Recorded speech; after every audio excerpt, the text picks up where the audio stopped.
Jesus told his disciples a parable about their need to pray always and not to lose heart. He said, "In a certain city there was a judge who neither feared God nor had respect for people. In that city there was a widow who kept coming to him and saying, 'Grant me justice against my opponent.' For a while he refused, but later he said to himself, 'Though I have no fear of God and no respect for anyone, yet because this widow keeps bothering me, I will grant her justice, so that she may not wear me out by continually coming.' And the Lord said, 'Listen to what the unjust judge says. And will not God grant justice to his chosen ones who cry to him day and night? Will he delay long in helping them? I tell you, he will quickly grant justice to them. And yet, when the Son of Man comes, will he find faith on earth?" May the words of my lips and the meditations of our hearts be acceptable to you, O Lord, our rock and our Redeemer. Amen. Just over a week ago, it was World Mental Health Day, a day to raise awareness and reduce stigma. Many of you may have seen in newspapers or online the Archbishop of Canterbury being open about his own struggles with mental health and about taking medication to help. He said, "We often think it's just us who are struggling. Everyone else is okay. That's because we don't talk about our mental health. The stigma is still there, so we feel more alone than we need to." Christians believed in a saviour, a rescuer, who knows intimately what it is to suffer. Amidst all the brokenness, Christ weeps with us, he said. It's my prayer today that anyone who is walking in darkness knows this. You are not alone. You are truly valued and deeply loved. Reaching out and talking to someone can be the first step back into the light. That from our Archbishop. As many of you know, I have also talked openly of my own challenges with mental health. And last week I was invited to share my story at St Martin in Fields, where they held a conference on disability, and last week their focus was neurodiversity, thinking differently about God. Neurodiversity is the group name for a number of different conditions, normal, natural variations in the way that humans are made. Often these things are thought of as disorders. Conditions such as autism, ADHD, dyspraxia, Tourette's, and many others. As many of you already know, I have a number of ways in which I don't work quite the same way as others, and can lay claims to labels including ADHD, sensory processing order, and autism. The conference was titled Thinking Differently About God, Neurodiversity, Faith and Church, and I was asked to be a storyteller to share my own story of discovery, discrimination and discernment, and particularly the way the church in my case was able to accept this as gift and not just disorder. They will be sharing it online at some point, and I'll let you know when that's available. At that conference, I was blown away at the sense of belonging and welcome in the room, of spending the day with so many others that I have neurodiverse traits in common with, of shared language and understanding. A place where all were honoured, where it was safe to be me, each of us there children of God. And in a room full of people with a wide range of different lived experience, there were people with wheels, there were those that couldn't hear, there was a full spectrum of neurodiversities in the room, and the team made it safe for us all to be in the same place, with different, sometimes conflicting needs, being okay to be together. Those with autism perhaps wanting things to run entirely to time, and those with ADHD perhaps being more fluid around being in the right place at the right time. Those that make noise and those that want quiet, many of us with more than one condition. And on my way home, I reflected that I know every church says that they are welcoming and that all are welcome. I experienced a radical depth to that welcome at St Martin's that I've never experienced in church before. And I feel embarrassed to admit this as a vicar, that I hadn't even imagined it was possible to feel that safe in church.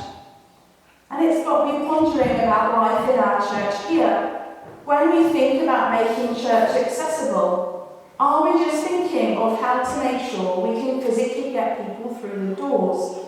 Or how do we make it safe for people to be fully present in all our wonderful diversity? The conference was organised within Inclusive Church, a network of churches, groups and individuals uniting around a shared vision, and I want to share that vision with you this morning. We believe in Inclusive Church, a church which celebrates and affirms every person and does not discriminate. We will continue to challenge the church where it continues to discriminate against people on grounds of disability, economic power, ethnicity, gender identity, learning disability, mental health, neurodiversity or sexuality.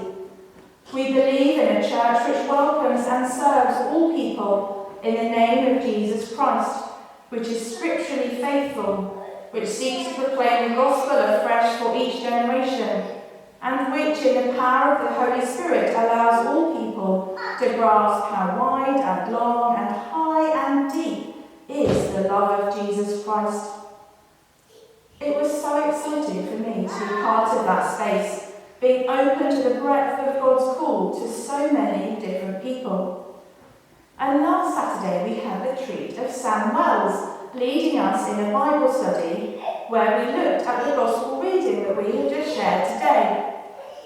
And as he was speaking, it made me ponder, how often do we read the Bible assuming that all the characters are, I want to put it in inverted commas, normal? I don't know about you, but I have got no idea what normal is. But how often do we interact with other people assuming that everyone else is normal? He asked us some questions, and I'm going to share Sam's questions with you today, as well as some of my own responses. And the questions are wanted on the sheet of paper. So I invite you perhaps, as we start this, to have a look at the reading again on the sheet that we read from Luke's Gospel. Because it's particularly challenging. I would like you to imagine, as you read the Bible, rather than the assumption that all the characters are normal, unless explicitly told otherwise, I want you to imagine reading the Bible assuming that all the characters are neurodiverse unless explicitly told otherwise. So in what ways does the widow's behaviour resonate with your experience of neurodiversity? The widow was an outcast and on the edge of society at that time, way more excluded than we might imagine now. She asks again and again is ignored. How persistent do many people with neurodiverse needs have to be before anyone takes them seriously? For some, they may give up, feeling that their voice is always unheard. How often do we ignore a neurodiverse person who seems to have got stuck again on their favourite topic of conversation? Might be trains, for example.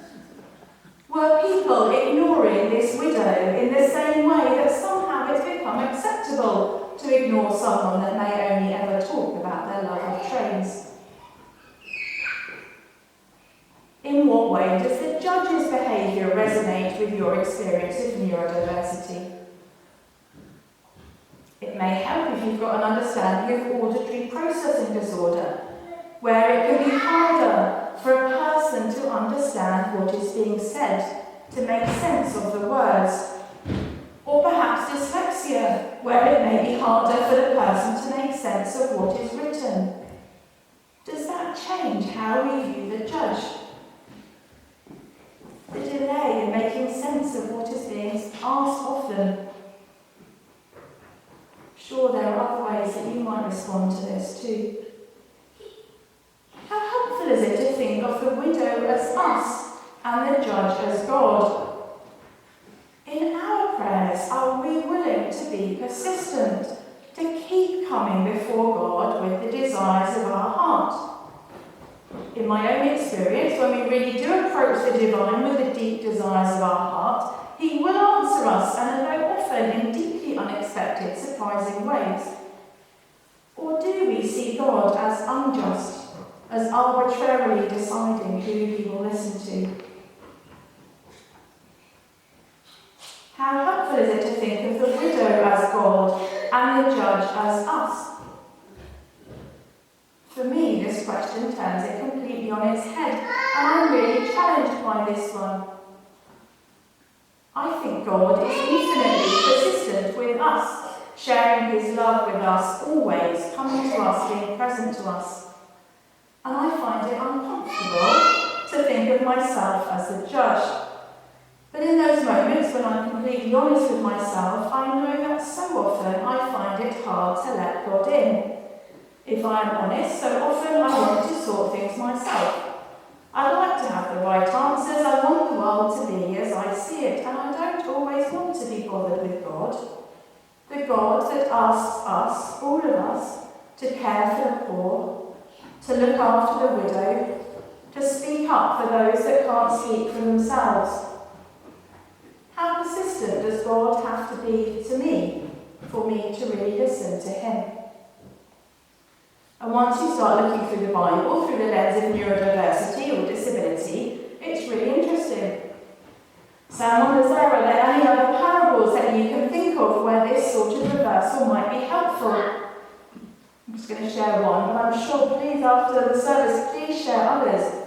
Does our compassion change in the story of the Good Samaritan if we imagine that either the priest or the Levite were neurodiverse? Imagine if they have autism and perhaps find it really challenging to deal with a change of routine. Or imagine they have contamination OCD with intense fears about things like dirt or blood that could threaten their health. Does that change how you read that story? And finally, I leave you with a question to ponder that we're not going to talk about in this sermon today, but please do reflect, and I'd love to talk about together again. In what ways might we think of God as being neurodiverse? Amen.